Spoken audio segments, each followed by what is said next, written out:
Imagine receiving a call from your daughter. She's crying, terrified, telling you she's been kidnapped and needs money immediately. You hear her voice, the panic, the fear. It's unmistakably her. So you send the ransom, $15,000. Then you get another call. This time it's actually your daughter. She's safe, at a friend's house. She never called you, but you heard her voice. How is that possible? The answer is simpler and more terrifying than you think. Welcome to the age of AI manipulation, where nothing is what it seems, and the takeover has already begun. We talk about artificial intelligence like it's the future, but here's the uncomfortable truth. AI isn't coming. It's already here. And it's not just in your phone or your smart speaker, it's embedded in the invisible infrastructure of modern life, making decisions about you, for you, without you ever knowing. This technology is reshaping reality itself, how we think, what we believe, who we trust, and most of us have no idea it's happening. So here's the question: are we still in control, or have we already handed the keys to something we don't fully understand? Let me ask you something. When was the last time you made a decision online that was truly yours? Not influenced by a recommendation, not shaped by an algorithm, just you. It's harder to answer than you think, because AI has quietly woven itself into every corner of digital life.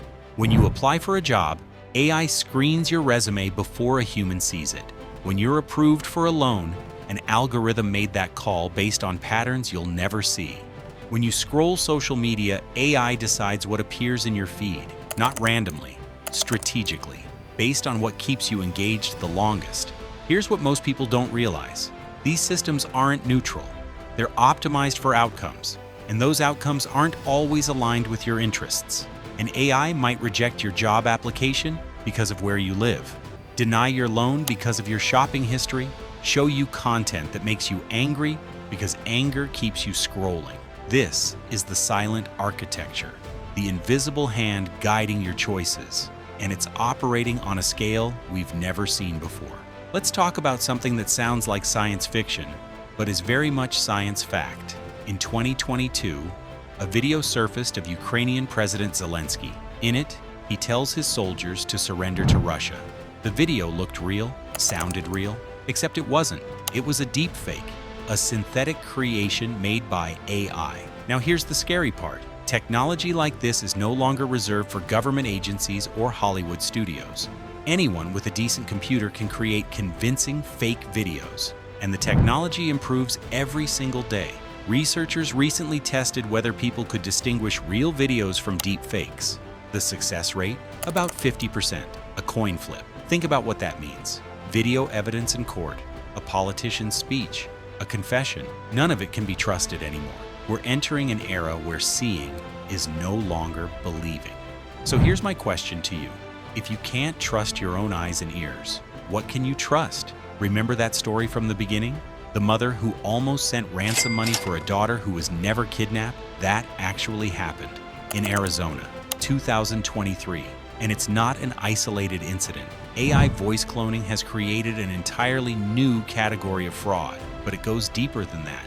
AI has industrialized deception. What used to require human intelligence and creativity can now be automated at massive scale.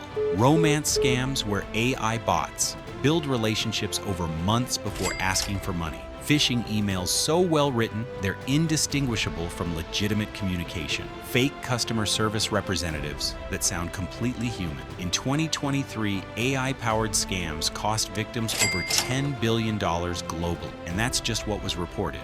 The real number is likely far higher. Here's what keeps me up at night. These tools are getting cheaper and easier to use. What once required sophisticated technical knowledge now takes minutes. So ask yourself this: how many messages in your inbox right now were written by AI? And would you even know? Let me tell you something unsettling. Instagram knows you better than your closest friends. TikTok can predict your interests before you're aware of them yourself. And YouTube's algorithm understands what keeps you watching better than you do. These aren't exaggerations. These systems track everything. How long you hover over a photo, what videos you watch until the end, what makes you comment or share. Then they build a psychological profile, and they use that profile to feed you more of what triggers your engagement. But here's the twist. Engagement doesn't mean happiness. It means time spent. And the fastest way to keep someone engaged, make them feel something intense, anxiety, outrage. Studies show that content triggering negative emotions spread 6 times faster than neutral content. The algorithms know this, so they optimize for it. You don't choose what radicalizes you. The algorithm does. One video at a time, one recommendation at a time, until you're somewhere you never intended to be. So here's my question. Are your beliefs really yours, or were they curated for you? In 2023, an Instagram influencer named Aitana Lopez partnered with major brands. She made over $10,000 a month. Millions followed her. There's just one problem. She doesn't exist. Aitana is completely AI generated. Every photo, every pose, every caption. She's not alone. Lil Miquela has over 3 million followers and has worked with Calvin Klein and Prada. Also not real. Virtual influencers are outperforming humans because they're always available, never age, and can't have scandals. But it gets stranger. AI companions are becoming mainstream. Apps offering AI girlfriends and boyfriends have millions of users. People are forming genuine emotional attachments to software. They confide in these AI partners, seek comfort, share secrets. Some users report feeling more understood by AI than by real people. Think about that for a second. We're creating synthetic relationships because they're easier than real ones. So I'll ask you this. If you can't tell the difference between a real connection and an artificial one, does the difference even matter? Let's talk about something most people don't want to hear. In 2016, foreign operatives used AI-powered bots to spread disinformation during the US election. Millions of posts, thousands of fake accounts, all coordinated algorithmically. But that was primitive compared to what's possible now. Modern AI can generate propaganda tailored to your individual psychology. It analyzes your beliefs, your fears, your biases. Then it creates content designed specifically to manipulate, and someone else with different views gets completely different content pushing them in the opposite direction. The goal isn't persuasion, it's chaos. Studies estimate that during major political events, up to 40% of social media engagement comes from bots. These aren't obvious spam accounts. They argue, they share articles, they shape narratives, and humans amplify them without realizing.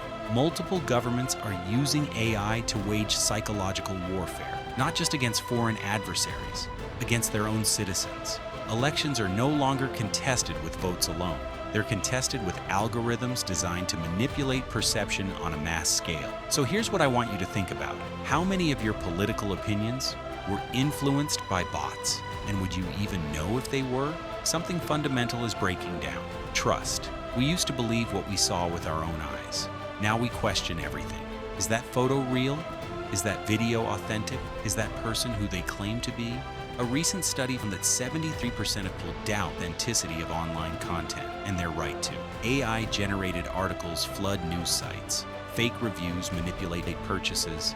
Synthetic journalism mimics real reporting. Some estimates suggest that up to 30% of online content is now AI-generated, and the average person can't tell the difference. But here's the paradox. The more we doubt, the more vulnerable we become. Because when nothing feels real, people retreat into whatever feels comfortable, echo chambers, conspiracy theories, tribal thinking. Truth becomes whatever your group says it is. This isn't just about inconvenience. It's about the collapse of shared reality. Societies function when people agree on basic facts. When we can't even agree on what's real, everything else falls apart. So ask yourself, what happens when truth itself becomes negotiable? AI's takeover isn't a dramatic event with killer robots and explosions. It's a gradual surrender. Every time we trade privacy for convenience, we give up a little control. Every time we let an algorithm decide what we see, we surrender a piece of our autonomy. Every time we accept synthetic content without questioning, we lose another fragment of truth. And the scariest part? Most of us are doing it willingly, because it's easier, because it's more convenient, because we don't realize what we're losing until it's already gone. But here's the thing, this future isn't inevitable. We can demand transparency, we can require accountability, we can build systems that serve humanity instead of exploiting it, but only if we act now, only if we wake up to what's happening. Because right now, while you're watching this video, algorithms are learning, they're adapting. They're getting better at understanding you, predicting you, and manipulating you. The question isn't whether AI will shape our future. It already is. The question is, will we shape it back? Or will we keep scrolling, keep clicking, and keep consuming?